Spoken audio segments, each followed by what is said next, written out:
views and opinions expressed in these videos are for those of the individuals involved and do not necessarily reflect the official position or views of Point 5 Creative Studios. Content presented is for informational and discussion purposes only. He told me that if they continue to want people to beat Savan, Chifumuro Maracha Achawa Lisa, God is not going to allow them. Mark my way.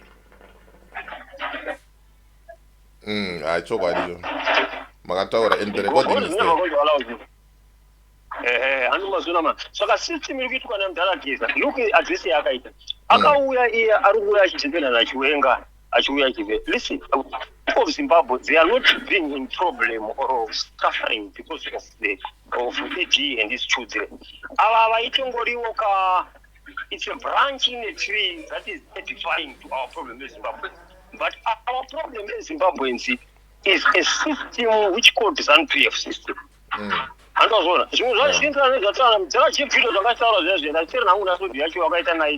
that was powerful. There are because you cannot dispute the same. We cannot agree with him in some of certain things, but here you need to agree with him. But our foundation is Zambia. That's true. That's what is happening. Those guys, the foundation now is Satanism. Havana, Jingo Pachina, the evilness, the wickedness, the heart, Omamoyo, Shat, sitting in land, when I stumble, I say, selfish greatness, everything you can connect it, but what you give it to what. Address the Geza. No, address the I see anyone with Papa. In each quit and who protect the system and pay, which we are against it. Do not take up visa, eat dinner, we cannot order the city. We are going to bridge another Chipuanga is used Canada food. Because they want to keep the system. This is the problem with some people which I'm having. They want to keep the system. Even Galagis are serious. Why is he afraid to destroy the system?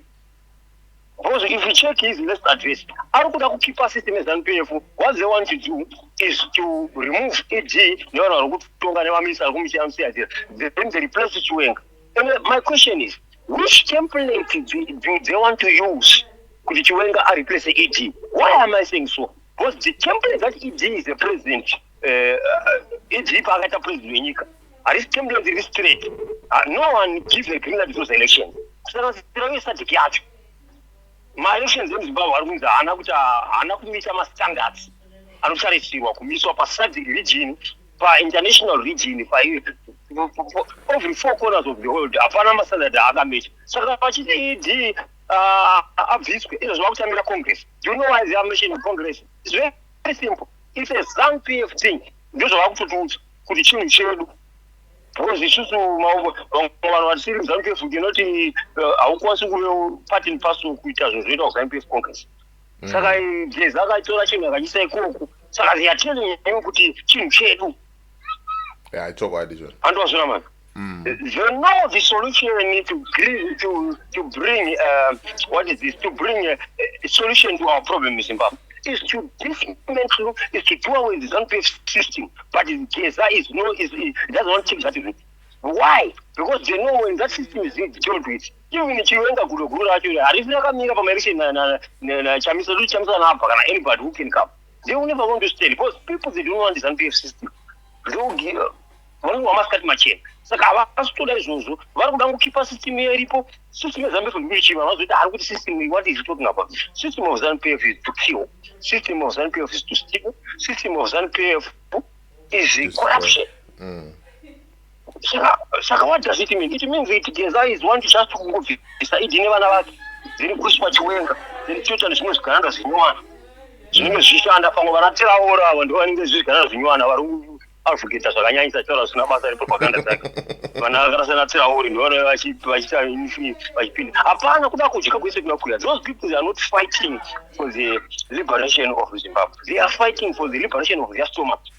Yeah, because Matumboa Farwa Pan, say, Rules and Matumboa Farwa Pan. It's Jumram, but that's a Capachuana, did you left kind of right, kind of Chicano from which you was were born to speak the truth. If there is true, there is no true man of God. After special Judah, either clarification, foundation is and PF, and also there is no one. a true man of God, anemweya waMwari, anomira achiti achidivina ZANU-PF. There is nothing like that. Because the Bible is very clear. There is no well that can produce a bitter water and a sweet water at the same time. Hakuna tsime rinobudisa mvura inonaka nemvura inovava. Saka unongori munhu waMwari rudzivi kuti ZANU-PF uriko kuzvinhu zvakanaka zviriko zviri kuavhurwa navanhu kuti ZANU-PF ngaibve uriko. What type of man of God are you? Kuna munhu waMwari akadaro ane chikwelenge akadaro. Saka ini saka ndobva ndarwadziwa iwe DJ Holy iwe nampara hao kule. Stop calling that makore guy apostle. That was believe in apostle that one. So not a man of God. Just call him, I don't know, maybe say makore koko. And the man don't call that guy apostle Magod. If it was really make me to meet with him, don't care however. You tell I to chokwadi. To me expose hypocrisy ina ise. Ukuthi asimunhu waMwari anonyepa. I never even listened to what Amaisa Nai 1 hour. I only waste my time listening to him because I know he's a guy who likes to lie. Yes, I get even angry when I see you addressing which apostle? What for? He's not even apostle that one. Which apostle? He's not a man of God. It's about agents. So, Geza, they've lost the plot. What is saying, Geza, is dead and buried. Because if you analyze this, the last address, English. I think it was Russia. And the Mamina Sarasian and Luzon. So, what did he do? He left wisdom, he divided the nation. How? He divided the nation through our tongues. In the Vele, let us show. And Luzon. For English, I cover Munwese. Then Pashona or address statement, he was not going to English, you also had to Pashon. So number 2 point, the Akata divided the nation that are passing out with China. He addressed the Makomri Dakaro Wondo Arus ZANU-PF side. Not to zap. You understand? Yes. So if a budget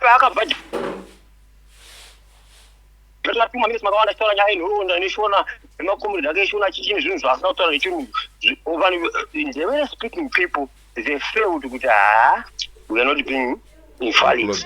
Yeah.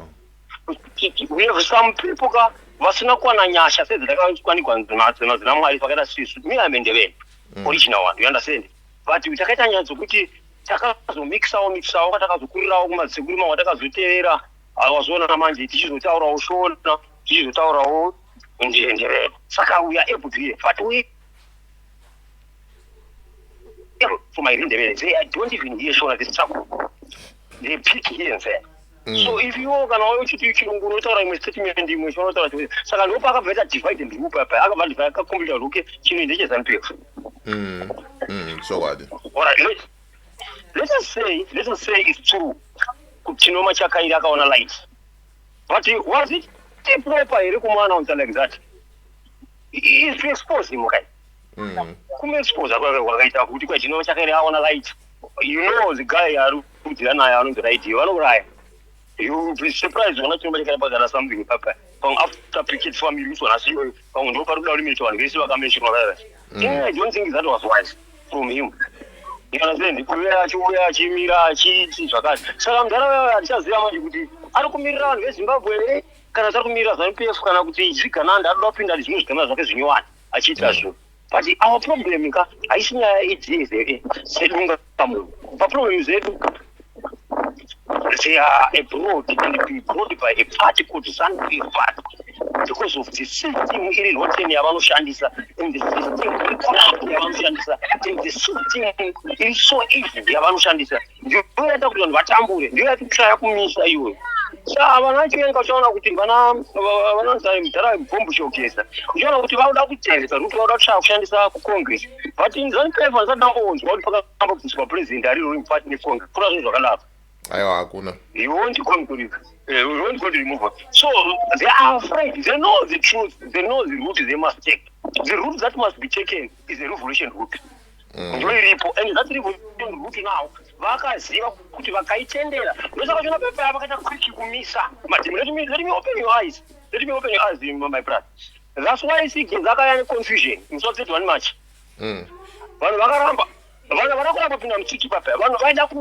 Situation atmosphere. Yeah. And also, zvokuti akaramba akaipika apo but asina zvadzokere mabasa vanhu vaigona zopinda mutwiti little by little ende chinhu chachezokura kusvika pakutadza kuchikontrola pakuchikontrola zvoreva kuti ZANU-PF yacho yavaida kutransfeva system vailuza uri kuona zvarizvotaura bcause vanhu vaipinda mutwiti vaizoita nepower rekuti ndichada zviri zvamuri kutaura takuda zvinzi maelection ngabuye pacho pache kana kuti ngakuito mamwe saka I think the calculated ndosaka vakamisa zvinhu zvimadhemo vakada kuti according to their own way so that they can continue to be in control. Andikuona nyaya yawo manje because you know kuti right now pakada wa revolution masoja akasapota vanhu mapolisi akasapota vanhu ZANU-PF nayo futi inenge yapinda panyama nzombe because inobva vanhu vanochinja ruti because vanhu they are still having the memories of 2017 saka people they will tell you kuti this time mushira zvese kubva kusvika zvataka kuda zvati zvaitwa zvichira pamwe zvegrade zvati incheo kuti ndo zvakaronga vanhu kuti vanhu vanga varunga tive because vakapinda musiti vakazara kuvabvisa kusinyore exactly zvese zvichiona mambo wasapota haukeni kukama against them zvese zvinovanhu because muzimbabwe kupu haisi kukwanisa kuitika vakaita 2017 vaita vaponana vasapota hazviiti saka the only option iripo is revolutionary kuisa vanhu vaite mademonstration then masoja the break people saka system iyoyo vakaiona kuti style yayo kuti inogona kunyudza futi neZANU-PF yacho ndosaka vakaitangira vakanoimisa they stopped it because they knew that kuti kana chinge yatanga they are not going to have power they are not going to have to can control the situation even ZANU-PF as a party is going to be destroyed forever. ED was going to lose, ZANU-PF system was going to lose, and they were going to have a new government. Yeah.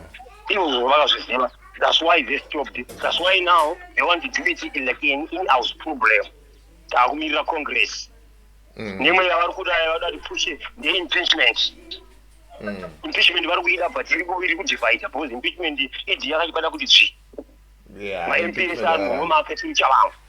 Nandozvona plus hakuna munhu anogona kumira akavhura maziso achifesa ED achitaura kuti aine tsamba kuimpeacha ED anoswera arowa pasi masikati machena. Anoswera atsvagirwa mhosva. Anoswera atsvagirwa mhosva. Asungwa. Mai we. Kuti kutsvagirwa ka. Ndikandisaka chokwadi ndicho.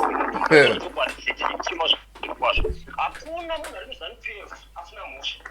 Yeah, chokwadi. Hakusi kutsvagira mhosva, vanodzifumura mhosva.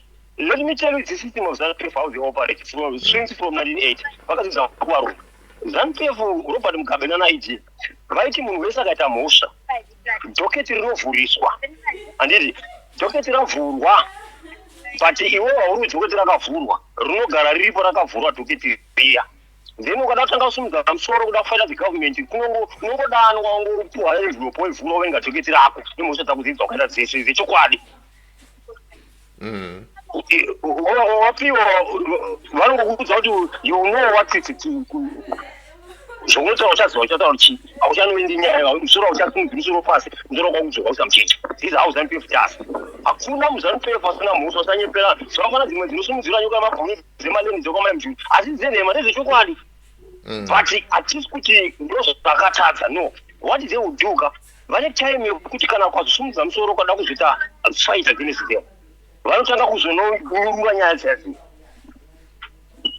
andikuzvona zvakafanana vana Mike Chimombe nemupuresa vana mujere uyo nampofa ndenombofu mhosva yembudzi haisi yenhema but haisvika vakasungirirwa nyaya yacho chavakasungirirwa ndeyekuda kubudisa chokwadi chemaresults emachi nekuriga kwamaelesheni mari yavakabvakwa nachina ufeo andikuzvona in fact munhu akavhara mari yayo hasi wikino ndi ndi wikino andikuzvona manje nyaya yakavharwa saka pavainataka wikino vaiataka mukuru akati okay ngatikuvharirei vakomana pati mune tokuvhurirai dzimwe because muZANU-PF hakuna munhu akachena hainhema zika zvakafanana tinoone pano yachinyepera achiti kwai chinanwa chiwenga is the clean man is lying clean people haukani kuti clean ZANU-PF une makore 37 27 kuisha ZANU-PF ndiani ari clean ZANU-PF wambona ari clean hakuna zvinhu zvakadaro cannot somebody whoever joins ZANU-PF is dead one way or the other one way or the other ndosakaona Makandiwa zviva kutista mascriptures vachitaura vachiti kwai you need to respect the government the government that is ruling iri kutonga that's not the correct statement government inotonga hairespect inoresistwa because it's the devil. But the government that is leading, Tungamira, you don't respect for it. And we don't respect it because just the government is ruling. We respect a leader who is in check and balances with the word of God. And which now I don't respect for you. Could you who took you after it?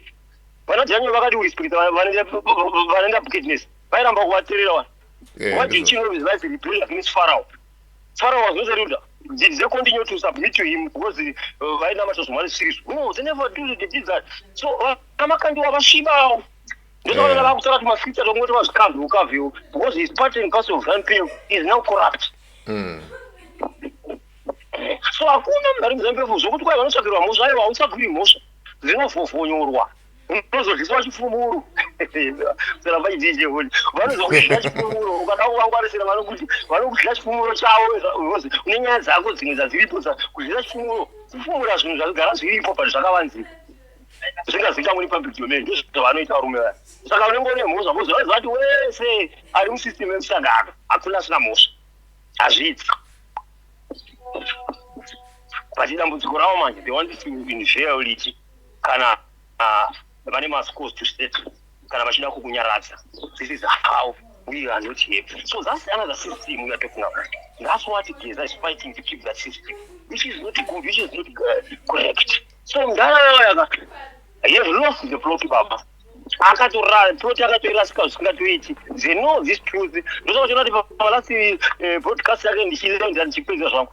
He never mentioned my opposition. I'm already saying now, young Zanu this, Zanu that, comrade this, comrade that. Another mention because that route. Kune vangu vanhu vanenge vakazomuzvati akatora route yatu support because urikunyudza nemusangano. Saka akuda kufusa manje seems like pane vamwe vanhu vakafa mumadhiri vanga vakawirirana. Vakatanga 31 movement yageza revolution. Nezvozvo pane zvinhu zvakawanda zvakaitika in the middle akasara ava pachena vanhu vazhinji they wanted to support him. Why? Because that teaching they wanted to do yaiva expose vafuti vari musystem yeZanu havana sure negaranti kuti gambiri yacho ichapinda inenge isina Zanu system mukati inogona kuzovaprotecta here nemhosva dzavo. Ndosaka uchiona kuti ZANU-PF havari kuti vabve nyaya varorambira kubva inyaya kuti vane mhosva. ZANU-PF hapana asina mhosva. Everyone is afraid. So they better remove iji nezvigananda zvake, they put chiwenga, zvimwe zvigananda zvova zvauya futi. So let me just end here, my brother. Aiwa, thanks very much for your contribution, Masimbisa. All right. Irbo, my rabasa apostle, evangelist. Ndatinda. Sharp.